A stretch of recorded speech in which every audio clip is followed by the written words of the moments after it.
Hello everybody, and I'm just going to be starting some Java tutorials.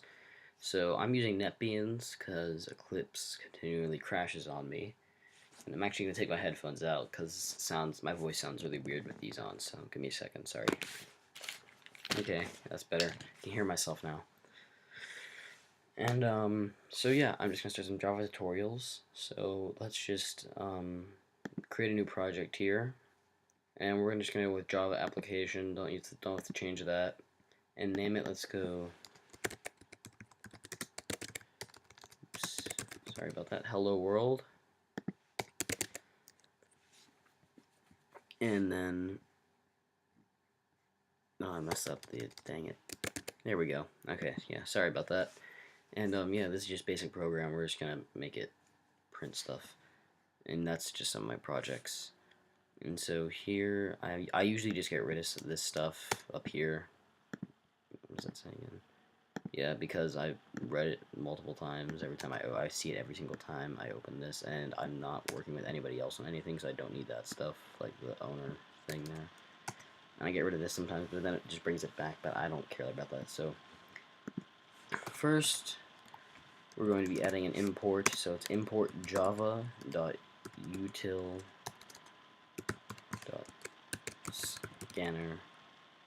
It's lagging a little bit for me, sorry about that. Okay, and I'm actually am gonna get rid of this. That'll line will go away eventually. And now, just gonna go static scanner sc equals new scanner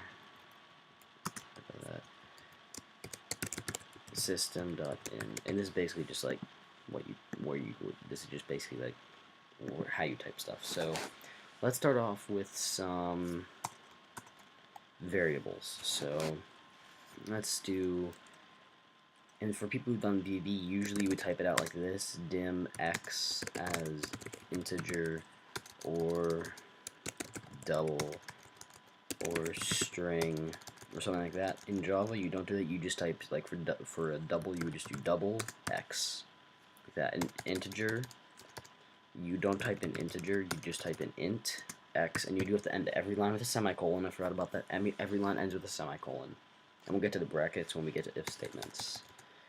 And then string, you do capital S string x, same thing.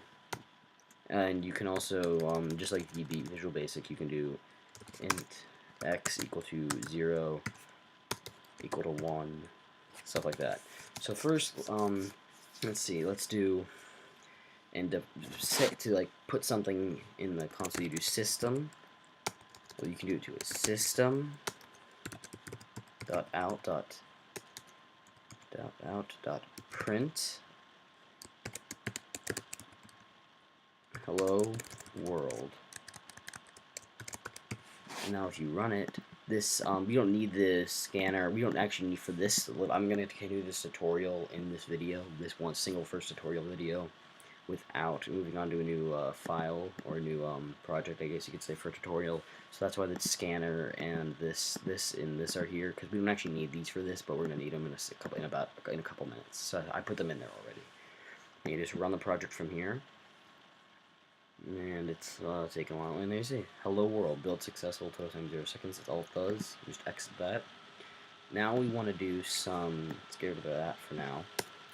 Now I want to take in to do this stuff with the java.util.scanner and the scanner sc, and our scanner labeled sc. You can label anything you want. I just label sc for no reason. It's just my standard name for scanner. Now if I use more than one, which I really don't have a reason to, for the stuff I do with them, but whenever I have, I just abbreviate the name. So if it's for string variables, I label, if any one I use for string variables, I label SV. Well, actually, no, usually I split them up between double and int and string, so I use one for double and int, and I use a separate one for string, just so it's easier to differentiate between them if I'm just going through really fast looking for something that I messed up or that I gotta change because I want to fix something, change something. Just easier to find it. If you see SV, oh, that's a string variable, that's what I'm looking for, instead of just seeing SC, SC, SC, SC over and over again. And so yeah, basically, let's do double x.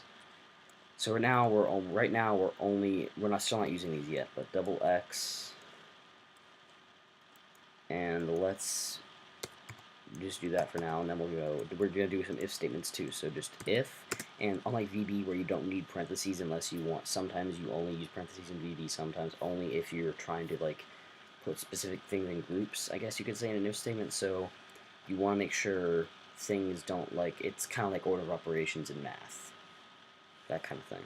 But here you do need parentheses, and let's do if x, and also the in statements, like if statements and stuff, and while loops. Basically, you only, like VB, you just do equals 1. You only use a single equal sign if it's not in a statement like that, or not in parentheses. Here you would do double equals sign 1. If you want to do greater than, you would still do greater than 1. You want a less than is the same. Not equal to is an exclamation point and an equal sign. And is equal to 1.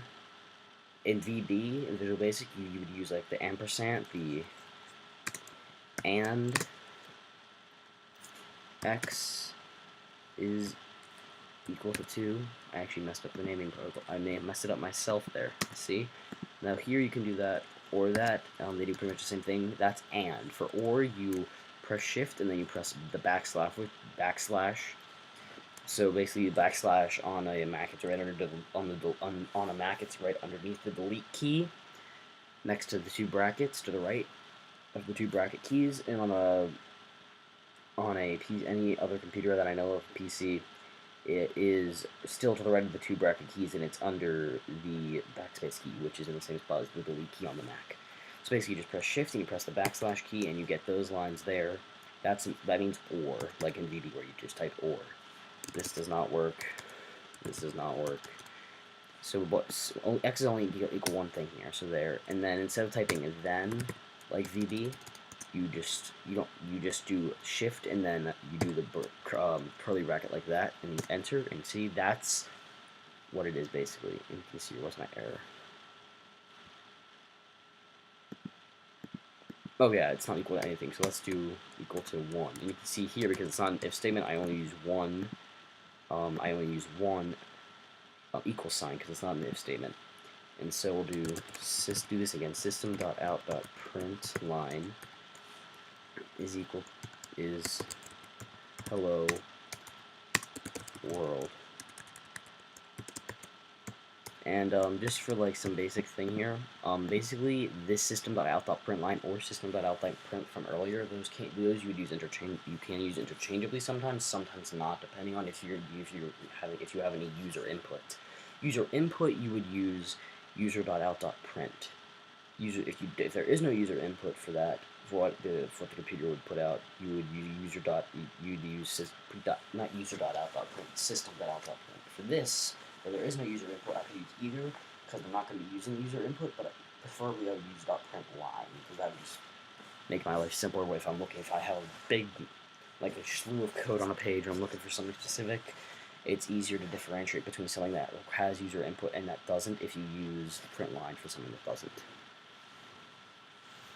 And basically, because x is equal to 1 when I run it, it'll say hello world. If x is equal to 2 and I run it, it'll just stop and it'll end because it's not equal to anything. But if I do this, else, I did that wrong. I'm sorry about that. Yeah. So, dang it, I can't do this right. Dang it. I had never used else statements in here. So else, there you go.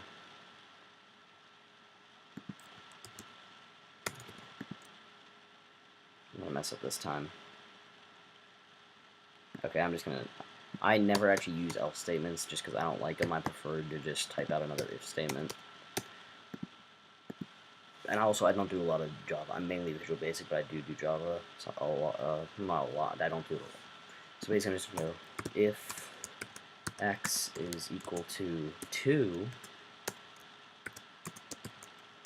then system. Then we're going to do this. This is going to be a little system.out. print line world hello. And we're gonna even reverse the order of this.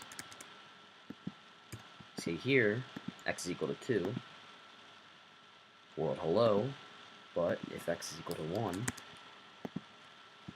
hello world. See the difference?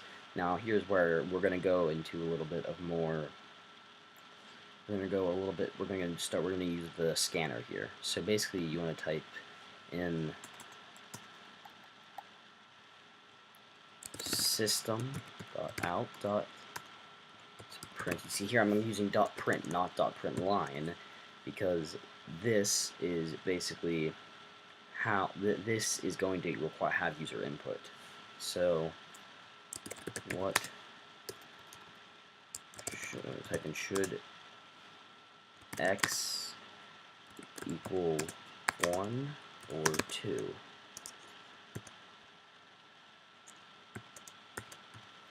Let's see here, and then we just do this. Basically, we do x is equal to sc.next double. Now, if this was an integer, I would put next int. If it was string, I would just put next, but it's double, so we're just going to put next double. And now x is equal to nothing there. And now we're just going to do this basically. Should x equal 1 or 2? Let's see how it equal 1. Hello world.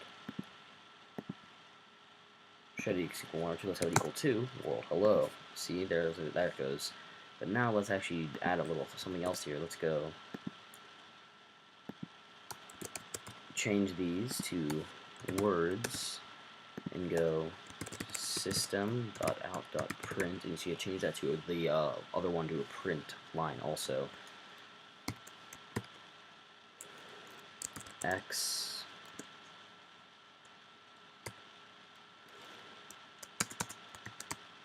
there you go, and see now that will be where we, so you see here x equals there. That's it looks a little better. That's all it does basically. So you also want to make it look a little beautiful. And so now you can see there. Now let's get into while loops. So basically you're going to do while. This basically loops. So basically if you do while x is equal to 1, while x is less than 10, so basically it'll it'll do it 10 times. So it'll just go, like it'll go, I'm using my finger to point and you can't see that unfortunately. I'm so stupid, I'm sorry. If you go from the start of the while loop to the end of it, which will be right after this bracket here, let's just type it now. So while x is not equal to 10, and now we'll get rid of that because we don't want it to end there, we want it to end down here. Now I'm just gonna format my code real quick. You can't see the top of my screen, so you didn't actually see me click that button. So basically while x is equal to 10. Now, the problem is, if I write now, it'll go in an infinite loop, and it will, no wait, we have to make another variable actually, so let's do this one, let's make this one integer y. So this one's if y, and this one's if y. Now basically we'll do x, y equals x. There, you can see what I messed up.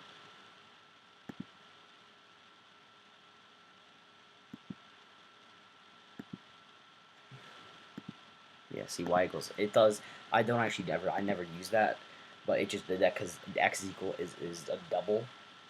And so basically I'm going to get into making sure they put, basically it's just making sure it does that. So let's actually change x to an integer so we don't have to put that there. And then we change this to next int.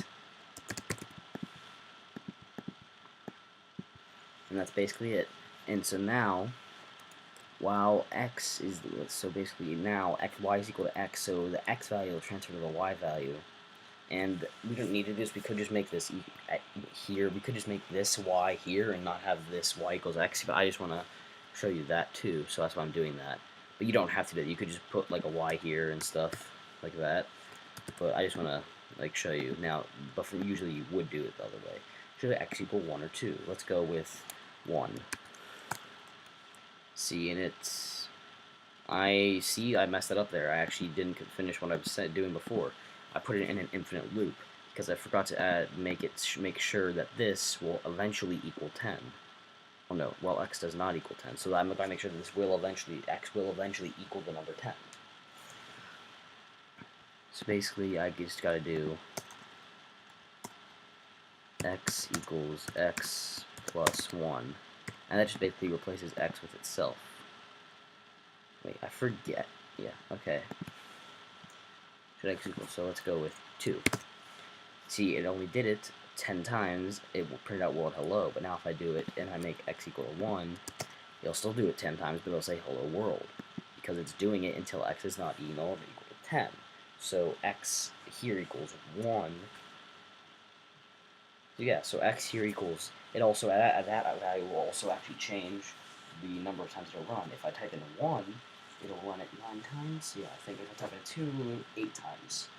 So yeah, 1, if I type in a 1 for x, it'll run it 9 times. If I type in an 8, it'll run it 10 times until it reaches 10. Then it stops because now it is equal to 10, and the while loop condition is it has to not be equal to 10 to run.